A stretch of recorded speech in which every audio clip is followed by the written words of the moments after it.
मध्य प्रदेश में क्योंकि भाजपा की सरकार थी, अगर कांग्रेस पार्टी ने साथ ले लिया होता तो परिवर्तन और परिणाम दूसरे होते। नहीं, अगर मेरी बातचीत से लग रहा हो कि आंख दिखा रहा हूं तो नहीं होगा ऐसा। मैंने कोशिश की है कि अपनी बात को रखूं और कांग्रेस को कोई आंख नहीं दिखा रहा। तेलंगाना में उम्मीद नहीं थी लेकिन परिवर्तन हुआ। मध्य प्रदेश में क्योंकि भाजपा की सरकार थी, अगर कांग्रेस पार्टी ने साथ ले लिया होता तो परिवर्तन और परिणाम दूसरे होते। राजस्थान में परिवर्तन हुआ है, छत्तीसगढ़ में परिवर्तन हुआ है। तो ये चुनाव का संदेश परिवर्तन का है। और जहां तक जाति गणना का सवाल है, क्योंकि आप कांग्रेस पार्टी के लेकर के कह रहे हैं, इस देश की जनता जो जागरूक लोग हैं वो ये जानते हैं कि जाति गणना अगर किसी ने रोकी थी तो वो कांग्रेस पार्टी ने रोकी थी। कांग्रेस पार्टी अगर चाहती तो आजादी के बाद जाति गणना होती रहती। जो मंडल कमीशन बना है वो 1931 के जो आंकड़े थे उसको लेकर के हुआ है। तो कांग्रेस पार्टी को लेकर के चिंता का सवाल था, विषय उनका नहीं था, लेकिन उन्होंने उस मुद्दे पे आए। तो ये सबसे बड़ा लोकतंत्र का मैं चमत्कार कहूंगा कि कांग्रेस पार्टी भी अब जाति गणना की बात कर रही है। और अगर इसी तरह बात चलती रहेगी, लोगों को हम समझाने में कामयाब होंगे, तो पीडीए ही एनडीए को हराएगा। ऐसा लग रहा है कि अखिलेश जी आजकल कांग्रेस पार्टी को भी आंखें दिखा रहे हैं।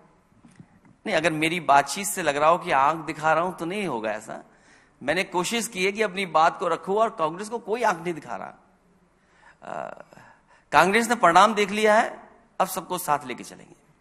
आपको बुरा लगा था जब कमलनाथ की तरफ से इस तरह के शब्द बोले गए थे? आप पूर्व मुख्यमंत्री हैं और आपको लोग देश में जानते हैं, लेकिन कांग्रेस ने जिस कैलस तरीके से गठबंधन को एमपी में हैंडल किया, मतलब लापरवाही के साथ, वो आप बार बार उस पर इशारा कर रहे हैं कि वो भारी पड़ा।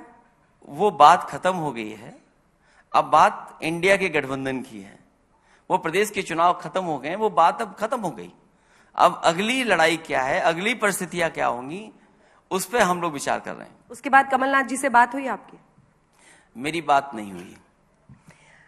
क्या आपको लगता है कि कांग्रेस पार्टी ने कर्नाटक की जीत के बाद जो दूसरी मीटिंग हुई थी इंडिया गठबंधन की, वो बेंगलुरु में हुई थी, और ऐसा लग रहा था कि कांग्रेस पार्टी उस समय अपर हैंड के साथ पूरे गठबंधन में हावी हो रही है? क्या वो इन 3 राज्यों के नतीजों के बाद आप जैसे क्षेत्रीय दल, जेडीयू, आरजेडी, समाजवादी पार्टी, आपकी पार्टी, सारी पार्टियां कांग्रेस को आईना दिखाने में लग गई हैं? राजनीति में कोई किसी को आईना नहीं दिखाता है। जनता सर्वोपरि है। जनता जो चाहती है वो बात हमको कहना पड़ेगा। अगर जनता को पसंद है पीडीए, तो हम पीडीए की बात करेंगे। जो जनता को एक जमाने में अच्छे दिन पसंद थे, लेकिन वो कथनी थी, वचन नहीं था। अगर बीजेपी का हम आकलन करेंगे तो उनका केवल कथन था, नारा था, वो उनका वचन नहीं था। तो क्या अच्छे दिन आ गए?